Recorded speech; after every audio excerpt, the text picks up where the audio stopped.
Good morning, everybody, and happy Monday. Today is Monday, August the 8th, and here is your quick market minute update for real estate in North Alabama. So let's get right into it, shall we? All right. So according to our multiple listing service this morning, we have 76 new listings, including, of course, rentals, lots, single-family townhouses, and condos.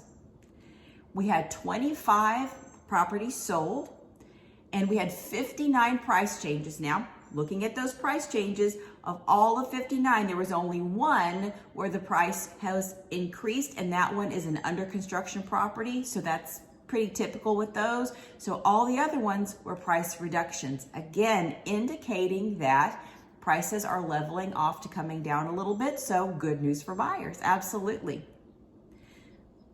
So mortgage rates, mortgage rates. A 30-year fixed, according to the mortgage website that I used, is, as of right now this morning, 5.45%. A 15-year fixed, 4.8%. FHA, 4.96%, so under the 5. Jumbo, 4.75%. A 5/1 ARM is over 5% at 5.38%. A 30-year VA, 4.97%.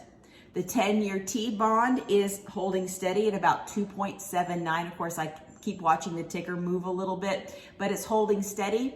And mortgage-backed securities, which are driven very closely by the T-bond, the points and the price on those are staying level today, so they're not expecting mortgage rates to change or go up today, which is good news again for buyers.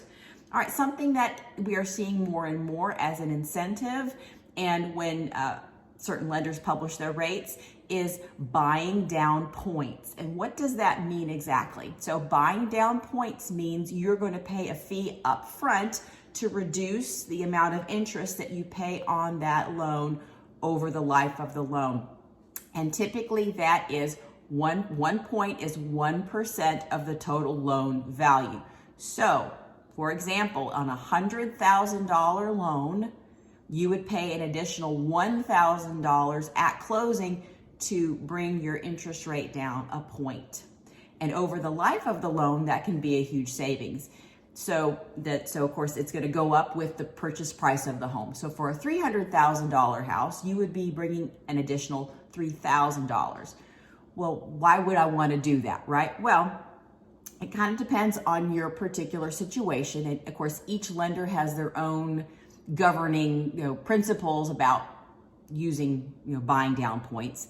But if you are going to own your home long enough to make that extra fee worth it to you, so for example, if you really are going to stay in that home for an extended period of time, buying down points over the life of the loan is going to be a huge savings to you.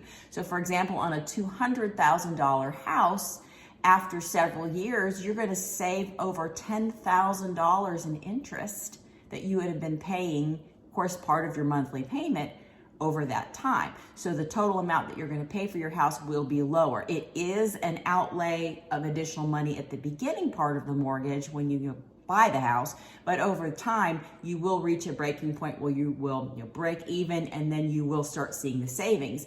Now, a lot of people don't realize this, but the average amount of time that someone stays in their home around here is about 2 to 5 years. You think that that's going to be your last home purchase, a lot of people, but very often it's not. So think very carefully. If you think really that you're going to be in that house for an extended period of time, do your calculations and determine if that additional outlay for buying down points is good for you. But if you're not, if you're only going to be here a few years, or you're really not sure if it's your very first home, a starter home, say, you may want to, rethink whether buying down points, especially if you're going to pay for them yourself, is the thing to do. Now, buying down points, sometimes lenders will assist with that. Sometimes sellers will assist with that. Again, we've been in such a seller-centric market recently that sellers weren't doing anything for buyers. But as that shifts to being a more even market, we may see some sellers willing to help with that. So keep that in mind as you're looking for houses today.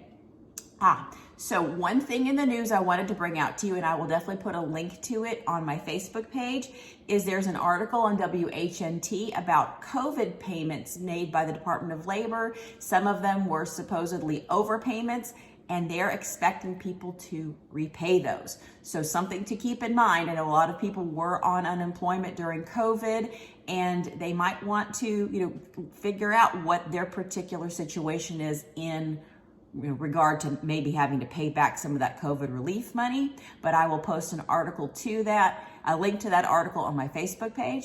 All right, guys, have a great Monday. If there's anything I can do for you, of course, please give me a shout out. Erin England, Revolve Realty, 256-783-9248. And I'll see you back here tomorrow.